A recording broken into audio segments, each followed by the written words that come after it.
नमस्कार। आज हमारे साथ हैं एमपी वर्मा जी, जो यमुना विहार दिल्ली से हमारे पास आए हैं। एमपी वर्मा जी बहुत एक्टिव है, इनका लाइफस्टाइल, सोशल वर्कर हैं, काफ़ी पब्लिक में एक्टिव हैं, लेकिन इस तकलीफ की वजह से वो काफ़ी सारे काम अब नहीं कर पा रहे हैं। सोशल वर्क आपका काफ़ी है, ट्रैवलिंग भी काफ़ी रहता है, मुझे लगता है चलना फिरना भी ज़्यादा पड़ता है। जी सर। तो हम चाहते हैं कि एक ऐसा सोशल वर्कर जो इतने सालों से पब्लिक के साथ जुड़े हुए हैं, वो आगे भी इसी तरह से अपना काम कंटिन्यू करें। तो वर्मा जी, कब शुरू हुई थी दिक्कत आपको? ये दिक्कत तो सर ये है कोई 11 साल से सर। अच्छा। जी सर। तो उस टाइम आपने क्या देखा? उस टाइम से फिर उसके बाद पेन किलर वगैरह खाया थोड़ा, तो रिलीफ मिल गया। फिर उसके बाद मैं इसकी बोला कि तुम्हारे साइटिक का दर्द है। मतलब ऑर्थोपेडिक सर्जन को नहीं दिखाया? ऑर्थोपेडिक में दिखाया सर मैंने। हाँ, उन्होंने क्या तो बताया? उन्होंने भी क्या स्पाइन में प्रॉब्लम है, MRI करा उसकी। आप मैंने MRI कराई है। MRI में कहने लगे जी H4L5 की प्रॉब्लम है। हाँ। तो फिर उसके बाद मैं सर तो आपको दर्द किस जगह होता था? दर्द मेरे पैर में दर्द होता सर। ये हिप में और पूरा घुटने तक? हाँ जी, वो हिप में नहीं, मेरे पूरे पैर में होता। पूरी टांग में होता? पूरी टांग में सर, और कुछ कहीं दर्द होता ठीक। मेरे हिप में कभी नहीं। ठीक है। तो उन्होंने फिर मैंने वहाँ पे सर्जरी में गया सर मैं। वहाँ पे स्पोर्ट इंजरी वहाँ पे जी। उन्होंने 2-3 टेबलेट बोल दी कि ये खा लो आप। उसके बाद ऐसे ही चलते चलते फिर किसी ने कहा कि भाई भंडारे के पास वहाँ गए, उन्होंने पैर वैर खींच के। मतलब वो कोई पहलवान टाइप है? जी नहीं, वहाँ पे बहुत भीड़ रहती सर। नहीं, भीड़ तो कहीं भी लग सकती है, पर वो क्या है? वो डॉक्टर हैं, वो स्पेशलिस्ट हैं, क्वालिफाइड हैं? कोई क्वालिफाइड तो नहीं है, वो ऐसे ही आयुर्वेदिक से करते हैं। वो इंजेक्शन, वो पेन किलर वगैरह लगा देते हैं उस टाइम पे, बोविलन टाइप का, तो जिससे कि रिलीफ मिल जाता है। और वो थोड़ा बांध देते हैं उसको, टांग को, और उससे क्या है वो डिप मारते हैं उसमें नीडल से। तो कह रहे उसमें कट मारते हैं? डिप मारते हैं नस में। अच्छा, पेन में। अच्छा। तो ब्लड आता है बहुत ज्यादा तेज। तो कह रहे हैं वो तुम्हारी ब्लड जो नसें ब्लॉक थी वो खुल गई वजह बन। तो उससे 4-5 दिन रिलीफ रहा था, फिर उसके बाद धीरे धीरे फिर वही दिक्कत है सर। ये आयरनी है, विडंबना है हमारे सिस्टम की, कि जहाँ पर एक क्वालिफाइड डॉक्टर अगर एक टैबलेट दे जिससे रिएक्शन हो जाए या कुछ साइड इफेक्ट हो जाए, तो उसके ऊपर कोर्ट केस हो जाता है। लेकिन एक अनपढ़ जिसके पास कोई क्वालिफिकेशन नहीं है, हम उनसे निडल लगवा रहे हैं, ब्लड निकलवा रहे हैं, ऐसे ट्रीटमेंट करा रहे हैं जिसका कोई साइंटिफिक बेसिस नहीं है, उनके ऊपर आप केस नहीं कर सकते। समझ रहे हैं? आप तो पब्लिक लाइफ में हैं, मैं इसलिए आपके सामने बात रख रहा हूँ। जी जी सर। डॉक्टर जो कि क्वालिफाइड है, इतने सालों पढ़ाई करते हैं, इतने एक्सपीरियंस करते हैं, वो जरा सी गलती करते हैं तो मीडिया में और कोर्ट में और कहाँ उनकी हम इज्जत ऐसे करते हैं कि पता नहीं क्या कर दिया इन्होंने। जी सर। और आप कह रहे हो कि वहाँ भीड़ लगी हुई है? बहुत भीड़ होती है, कम से कम वो 50,000 रुपये पर डे के लिए। तो यही विडंबना है हमारे सिस्टम की। जी जी। वो अब भी जाओ आप वहाँ पे, भीड़ रहती है, लंबी लाइन में है, बाद में नंबर आएगा सर। कोई बात नहीं, ठीक है। मैं सिर्फ ये बात रख रहा था आपके सामने कि ऐसा है। हाँ, ये था, वाइफ ने बोला था कि आप है ना जो स्पाइन की L4-L5 की सर्जरी करा लो आप। तो टेक्निकल तो बेसिकली आप मेरे पास स्पाइन सर्जरी के लिए आए? जी सर। एमपी वर्मा जी हमारे पास आए थे राइट लेग पेन के साथ, और MRI भी इनके पास थी स्पाइन का, and he came for spine surgery. ये बिल्कुल तैयार थे कि इनको एंडोस्कोपिक स्पाइन सर्जरी करानी है, लेकिन एज ए रूटीन हम सब पेशेंट्स को क्लिनिकली एग्जामिन करते हैं, और जब इनको हमने एग्जामिन किया तो इनको कोई न्यूरोलॉजिकल डेफिसिट नहीं था, इनका SLR भी बिल्कुल ठीक था। लेकिन जो पहला साइन हमें मिला इनको इनकी डिजीज़ में, वो था wasting of muscles on right side. ये देखिए, थाई मसल्स वेस्टेड हैं और साथ साथ ग्लूटियल मसल्स भी वेस्टेड हैं। आमतौर पर जब डिस्क की प्रॉब्लम होती है तो इन मसल्स में इतना प्रॉब्लम नहीं आती है, बिलो नी की जो मसल्स है, काफ मसल्स हैं, इसमें प्रॉब्लम आती है। इनको कोई सेंसरी डेफिसिट नहीं है, मोटर डेफिसिट नहीं है। उंगली चलाइए पैर की अच्छे से, ये सब हाथ लगा रहा हूँ, पता चल रहा है? तो यहाँ से हमें हिंट मिला कि ये पेशेंट स्पाइन के नहीं हैं और इनको कुछ और प्रॉब्लम हो सकती है। तो हमने SLR किया इनका, ठीक है, तो दिक्कत नहीं, SLR बिल्कुल ठीक है। उसके बाद अब नीचे करते हुए पेन, हाँ, जब हम SLR करते हैं तो हमेशा हमने देखा है कि हम हिप और नी को एग्जामिन करते हैं। तो जब हमने इनका राइट साइड का SLR किया तो एज ए रूटीन हमने नी भी चेक किया और हिप भी। तो ये देखिए, हिप की रोटेशंस बिल्कुल नहीं है, पेशेंट पूरा मूव कर रहा है। ये देखिए, अगर हम कंपेयर करें लेफ्ट साइड से तो ये देखिए बिल्कुल फ्री है मूवमेंट, लेकिन राइट साइड में मूवमेंट्स नहीं है। तो पेशेंट कोई सर्जरी स्पाइन की नहीं करनी है, हमें हिप की करनी है। तो इससे पता चलता है कि इनको हिप आर्थराइटिस है, जो कि एवीएन की वजह से है। तो इनकी अगर हम लेंथ देखें एक बार, लेंथ ऑलमोस्ट इक्वल है, हार्डली 1/2 सेंटीमीटर का डिफरेंस है। मसल वेस्टिंग की बात हम कर ही चुके हैं।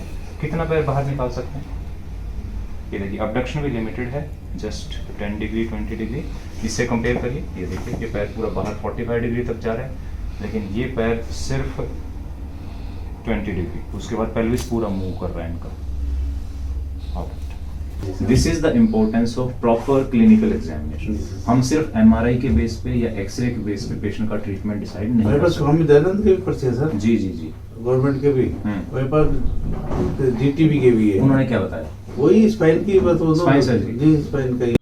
तो ये एमआरआई हुई थी एमपी वर्मा जी की, जिसमें ये L5S1 डिस्क आप देख सकते हैं डीजनरेटेड है, लेकिन प्रोलैप्स नहीं है। बट फिर भी समहाउ इसकी सर्जरी की प्लानिंग की गई थी, इसकी सर्जरी की तैयारी थी। क्लिनिकली देखने से इस डिस्क की वजह से पेशेंट को कोई भी सिम्टम नहीं थे, तो इसलिए हमने इनका हिप का एक्सरे कराया। तो जब हिप का एक्सरे किया गया तो आप देख सकते हैं डिफरेंस। इधर देखिए, ये हिप जो है नॉर्मल है, और इधर है ये जो एवीएन है। एवीएन की वजह से पूरा हेड डैमेज हो गया है, आर्थराइटिस हो गई है। It is practically stage 3 stage 4 AVN. इसी की वजह से इनको राइट लेग में पेन था, ये डिस्क की वजह से नहीं था। तो ये एक बड़ा इंपॉर्टेंट डिसीजन था जो हमने एमपी वर्मा जी के लिए लिया है कि इनको सिर्फ हिप रिप्लेसमेंट की ज़रूरत है, इनको स्पाइन सर्जरी की ज़रूरत नहीं है। आप बेसिकली एंडोस्कोपिक स्पाइन सर्जरी। जी जी जी सर, जी सर, जी सर। बट एक्चुअली जब हमने एग्जामिन किया तो इनके जो राइट हिप की रोटेशंस हैं बिल्कुल लिमिटेड हैं, पेनफुल है, और जो इनका दर्द है वो हिप की वजह से। और जैसे ही हम हिप को ठीक करेंगे आप बिल्कुल नॉर्मल चलेंगे। और आप क्योंकि एक्टिव हैं, आपका वजन ज़्यादा नहीं है, आपकी रिकवरी बहुत अच्छी होगी, क्योंकि आपकी बोन क्वालिटी अच्छी मिलेगी, आप चलते फिरते रहते हैं, आपकी मसल क्वालिटी अच्छी, आप योगा वगैरह कर रहे हैं। तो ना था, ये तो कमजोर हो गया, कमजोर, पैर पतला पड़ गया, पैर पतला पड़ गया, थोड़ा बैक साइड भी पतला हो गया एक। हाँ, स्पाइन में अगर ऐसी प्रॉब्लम होगी तो आपकी जो घुटने से नीचे है ना, वो पतला पड़ेगा, ऊपर इतनी जल्दी पतला नहीं पड़ता है। यही पहली चीज़ थी जिससे मैंने एग्जामिन जवाब किया, जब आपने कहा मेरा हिप का पीछे की मसल्स और थाई की मसल्स मेरी कमजोर हो गई। दैट सिंपली मीन्स कि आपको हिप में प्रॉब्लम। चलते रहिए। तो पेल्विक टिल्ट बहुत ऑब्वियस है, और राइट साइड को ज़्यादा मूव नहीं कर रहे हैं, ज़्यादा मोबिलिटी लेफ्ट साइड में रखा है, और बॉडी थोड़ा सा टिल्टेड भी है राइट साइड में। चलते रहिए। तो ऐसे कितनी दूर चल लेते हो? कभी कभार तो चल लेता हूँ काफ़ी, बाकी कभी नहीं, खड़ा भी नहीं हो पाता कभी। चलो एक बार फिर चलो।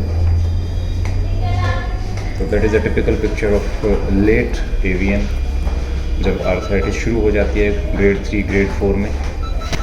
तो पेशेंट कई बार जब रेस्ट करके चलते हैं तो अचानक उठ भी नहीं पाते हैं।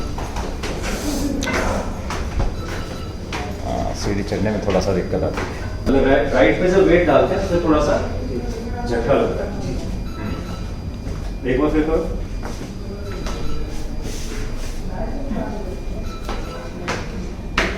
राइट पे थोड़ा पुश करना पड़ता है।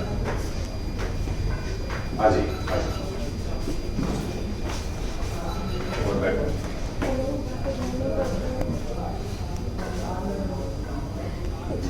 योगा कर रहा हूँ, तो थोड़ा सा सपोर्ट लेना पड़ता है हल्का सा। एक बार फिर बैठो।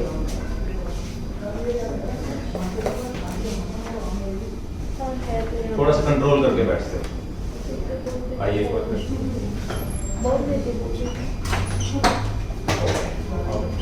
ठीक है। तो ये है सर्जरी के बाद का एक्सरे।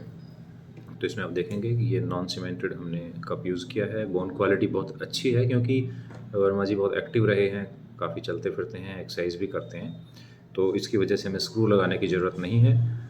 और ये इनका वेल फिटिंग स्टेम है। तो ये एक बहुत ही अच्छी और आइडियल सर्जरी हुई है इनकी। इनका बॉडी वेट भी कम है, मसल स्ट्रॉन्ग हैं, बोन स्ट्रॉन्ग है, तो इनका रिजल्ट बहुत अच्छा आया है।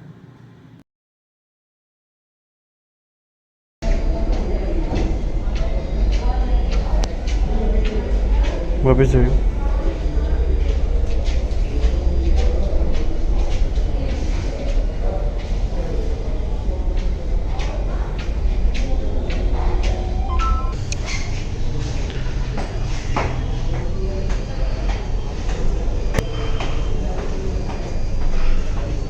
एक बार ही हो।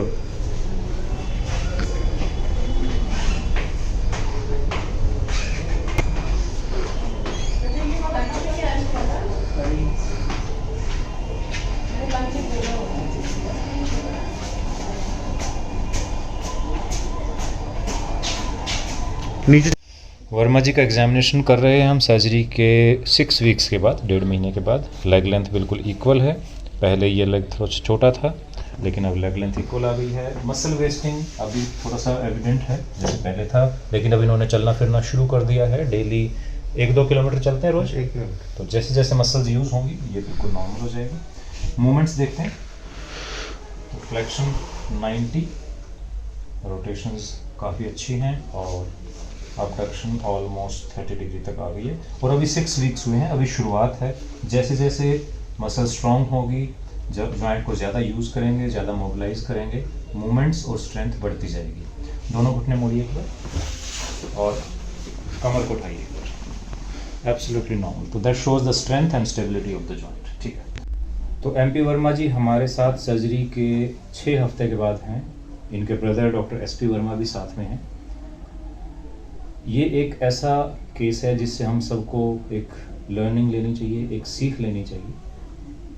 वर्मा जी हमारे पास स्पाइन सर्जरी के लिए आए थे, एंडोस्कोपिक स्पाइन सर्जरी के लिए। लेकिन एज ए रूटीन हर पेशेंट को हम क्लिनिकली एग्जामिन करते हैं डिसीजन लेने से पहले। तो जब इनको एग्जामिन किया गया तो इनके हिप में प्रॉब्लम मिली और इनका हिप रिप्लेसमेंट हुआ and he is doing perfectly well. तो बहुत सारे पेशेंट हमारे पास आते हैं जिनको स्पाइन सर्जरी एडवाइज की जाती है, लेकिन एक्चुअली प्रॉब्लम हिप में होती है और कई बार उल्टा भी होता है। तो क्लिनिकल एग्जामिनेशन की बहुत इंपॉर्टेंस है, वो वर्मा जी के केस से बिल्कुल क्लियर है। तो वर्मा जी, जो सर्जरी से पहले आपको तकलीफ थी, लंगड़ा के चल रहे थे, दर्द था, उसमें कितना आराम है? कोई 90% आराम है जी। कितना चल लेते हैं मैक्सिमम? 1-2 किलोमीटर चले तो आराम से। जी। तो जैसे सीढ़ी चढ़ना है, गाड़ी में बैठना है, कोई दिक्कत सब नहीं, आराम कोई से। दिक्कत नहीं। तो डॉक्टर साहब, आप भी बहुत सारे पेशेंट देखते हो इस तरह के, तो मतलब आप भी हमारी बात से एग्री करते हो कि पेशेंट को जब तक हम पूरी बात नहीं करेंगे, पूरी हिस्ट्री नहीं लेंगे, एग्जामिन नहीं करेंगे, तो पेशेंट का प्रॉपर ट्रीटमेंट हो ही नहीं सकता।